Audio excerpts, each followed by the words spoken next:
अस्सलाम वालेकुम। मैं हूं नादिया अनवर और उम्मीद करती हूँ आप सब खैरियत से होंगे। नाज़रीन, इन सारे प्रोग्राम्स और सेशंस को करने का मकसद ये होता है ताकि आप स्टॉक मार्केट में भरपूर तरीके से काम कर सकें, और इसके लिए ज़रूरी है कि आप चैनल को लाइक करें, सब्सक्राइब करें और साथ में बेल आइकन को भी हिट करें ताकि कोई भी इंफॉर्मेटिव सेशन जो है वो आपसे मिस ना हो जाए। और इसके अलावा जो है आप इसको शेयर करें ताकि ज़्यादा से ज़्यादा लोग जो है स्टॉक मार्केट की तरफ आएं और स्टॉक मार्केट की अवेयरनेस हो हर किसी को।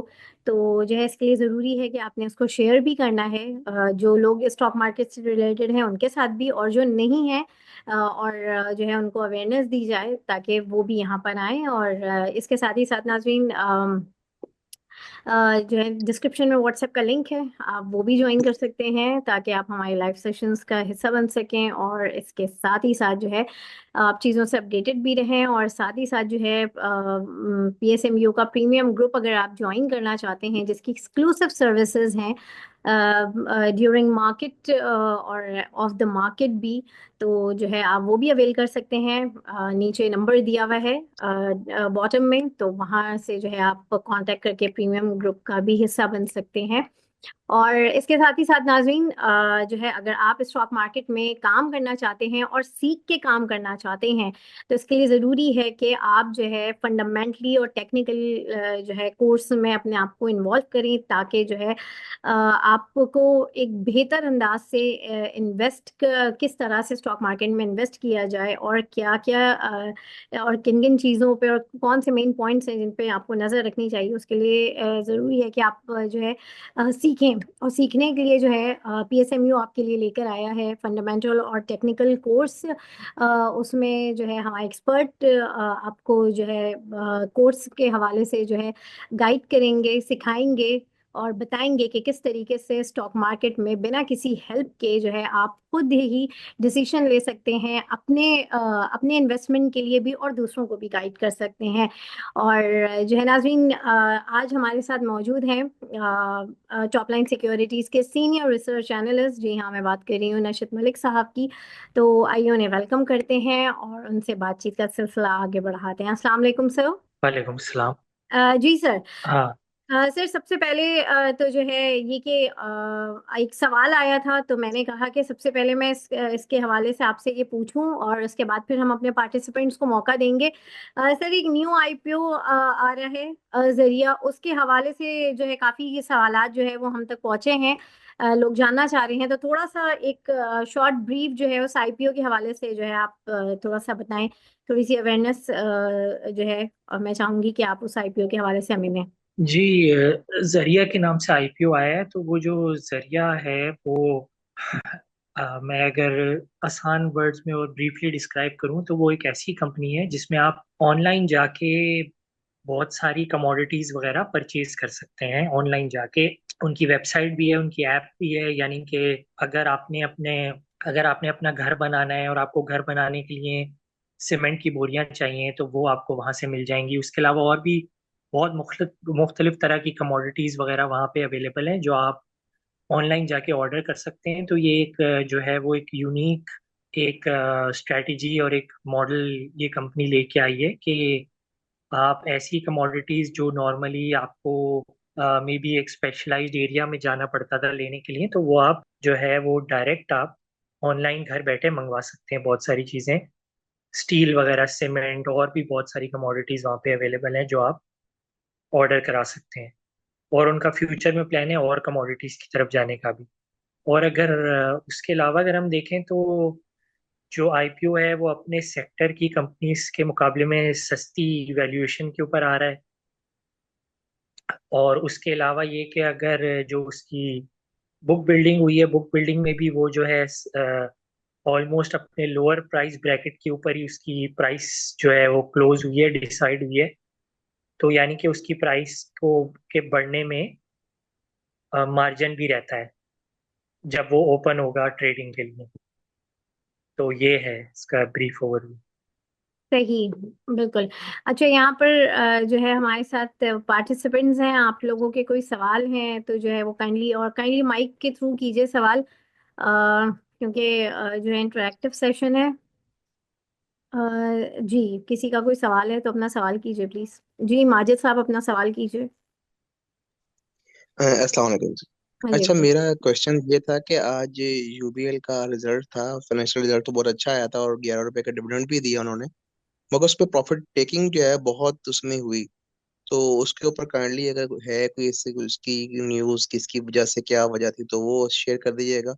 और दूसरा मेरा क्वेश्चन ये था कि अमेरिकन जो है प्रेसिडेंट ने जो टैरिफ आयड किया है 25% का, तो उसका क्या हमारी इकोनॉमी पे कोई इफेक्ट आएगा या नहीं आएगा, उसका ये काइंडली शेयर कर दीजिएगा। अच्छा, हमारी इकोनॉमी के ऊपर उसका इम्पैक्ट पॉजिटिव भी आ सकता है और नेगेटिव भी आ सकता है। पॉजिटिव इस सेंस में आ सकता है कि जो एक्सपोर्ट एक्सपोर्ट करने वाली कंपनीज हैं, एक्सपोर्ट करने वाली कंपनीज के लिए ये डेवलपमेंट पॉजिटिव हो सकती है। और स्पेशली वो कंपनीज जो यूएसए एक्सपोर्ट करती हैं, जैसे इंटरनेशनल स्टील्स हो गया, इंटरलूप हो गया, निशात मिल्स वगैरह हो गया। इस टाइप की जो कंपनीज जो यूएसए एक्सपोर्ट करती हैं या जो यूएसए एक्सपोर्ट कर सकती हैं, तो उनके लिए ये डेवलपमेंट पॉजिटिव हो सकती है।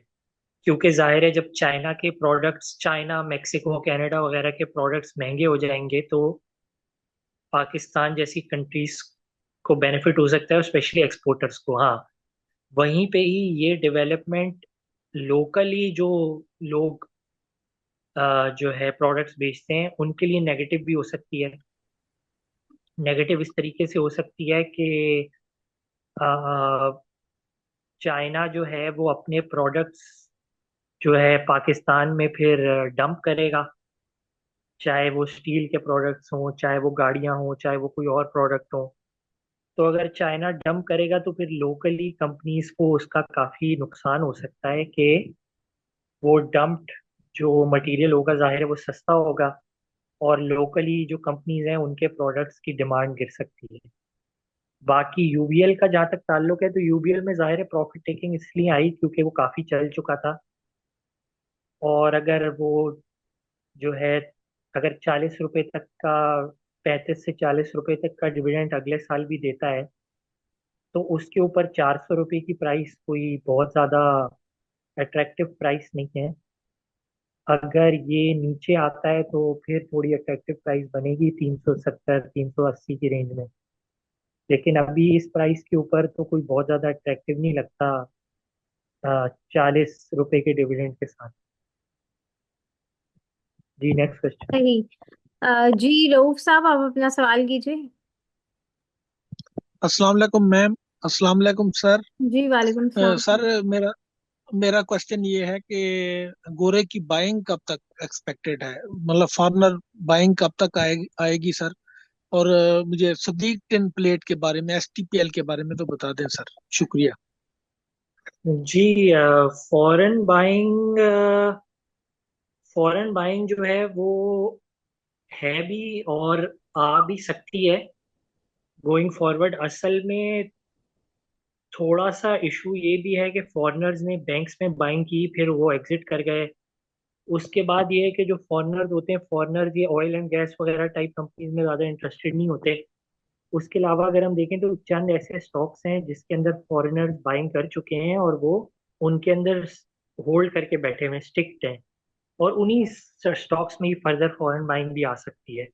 लेकिन ये है कि ओवरऑल ओवरऑल मार्केट को चलाने के लिए जो है फॉरेनर्स की शायद ऐसा नीड नहीं पड़ेगी। लोकल जो है लिक्विडिटी या लोकल पैसा ही इतना है कि जो स्टॉक मार्केट को अगर आए तो वो चला सकता है। उसके अलावा एसटीपीएल में ये है कि एसटीपीएल नॉन कंप्लायंट भी है, लॉस भी कर रहा है।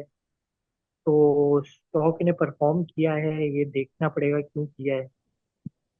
तो कुड भी कोई ऐसी डेवलपमेंट हो। लेकिन ये है कि फंडामेंटली तो एज सच फिलहाल तो अभी कोई चीज सामने नहीं। सही। जी, नेक्स्ट क्वेश्चन। जी इसके अपना सवाल कीजिए प्लीज। सर अस्सलाम वालेकुम। सर मेरा क्वेश्चन ये है कि ऑटोमोबाइल में इस वक्त जो है वो एटलस होंडा का बहुत अच्छा रिजल्ट आया था। एटलस होंडा भी इस वक्त अच्छी पोजीशन में है। साजियो बहुत अच्छी पोजीशन में नज़र आता है, और मिल्लत का भी ट्रैक्टर वालों का भी रिजल्ट अच्छा है इस बार। तो आप क्या रिकमेंड करते हैं, किस तरीके से इनमें पोजीशन लेनी चाहिए, और फर्दर अगर बाइंग करनी हो तो इनमें से किसको प्रेफरेंस देनी चाहिए, किस स्टॉक को? जी, एटलस, होंडा और साजगार। ठीक है सर। और लकी के बारे में आपने बताया था तो माशाल्लाह इसमें मुझे अच्छा प्रॉफिट हुआ।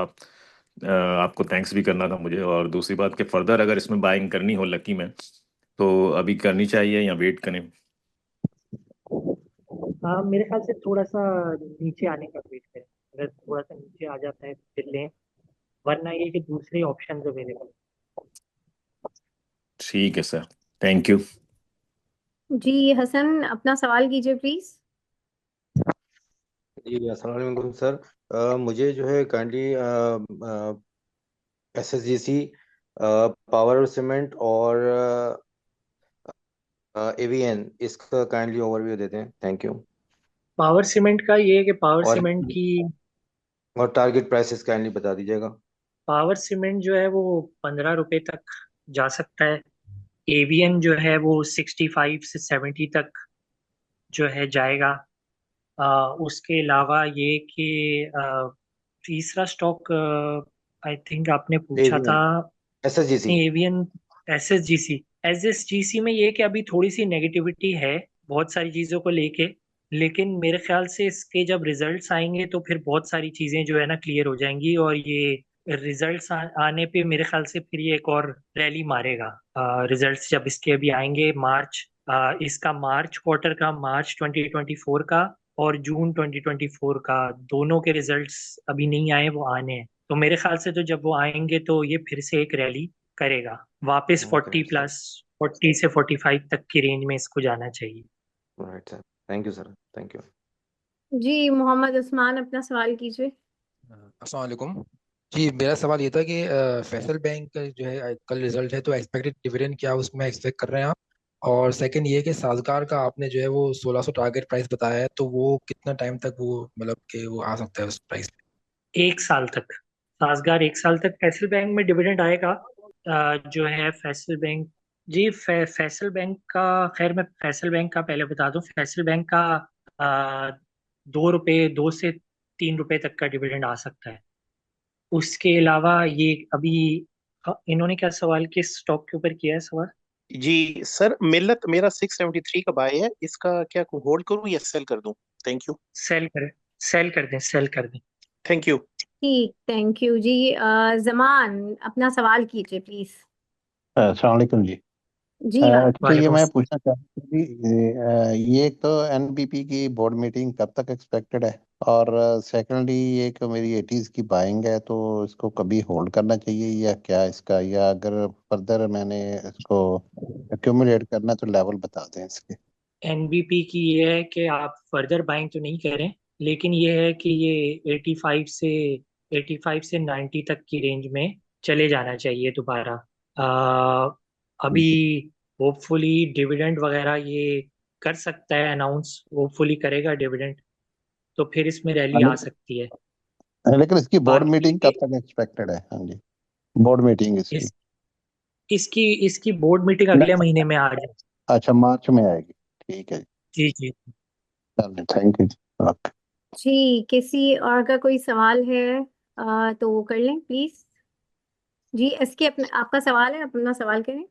जी जी सर, ये एचबीएल के रिजल्ट के बारे में आपका क्या व्यू है कि ये कैसा रिजल्ट है, और इस पर कुछ इन्वेस्टमेंट करनी चाहिए, वेट करना चाहिए, क्या करना चाहिए एचबीएल के सिलसिले में? जी, एचबीएल का ओवरऑल अच्छा, ठीक रिजल्ट था, ठीक रिजल्ट था, मतलब एज पर एक्सपेक्टेशन ही था रिजल्ट। और ये है कि फर्दर फर्दर इन्वेस्टमेंट ठीक है, की भी जा सकती है। एक आपको एक स्टेबल किस्म की एक डिविडेंड यील्ड मिल जाएगी, लेकिन मेरे ख्याल से इससे बेहतर ऑप्शंस जो है मौजूद हैं। हाँ, इसको अगर हम वैल्यूएशंस में देखें, हाँ वैल्यूएशन में ये थोड़ा सस्ता है, तो ये कैपिटल अपसाइड भी दे सकता है। और मेरे ख्याल से इस प्राइस के ऊपर कोई रिस्क नहीं है ज्यादा इसमें, इसको लेना सर इसमें लिया जा कैश सकता है। बहुत पड़ा हुआ है, अगर हम देखते हैं अंदर तो इसकी नेट कैश वैल्यू जो है, नेट एसेट वैल्यू जो है, कैश इसमें पर शेयर जो है वो इस वक्त 275 से अबव कैश पड़ा है। जी जी। जी, लेकिन एचबीएल वाले थोड़ी कंजर्वेटिव ही रहते हैं, और एचबीएल में हमने ये भी देखा है कि हर थोड़े दिनों बाद कोई ना कोई केस और पेनल्टी भी लग जाती है इन पे, तो उसके में भी कैश निकल जाता है। लेकिन ये है कि इस रेट के ऊपर तो मेरे ख्याल से सेफ है, मतलब आप ले सकते हैं पोजीशन इसमें, जिस रेट के ऊपर करंटली ये चल रहा है।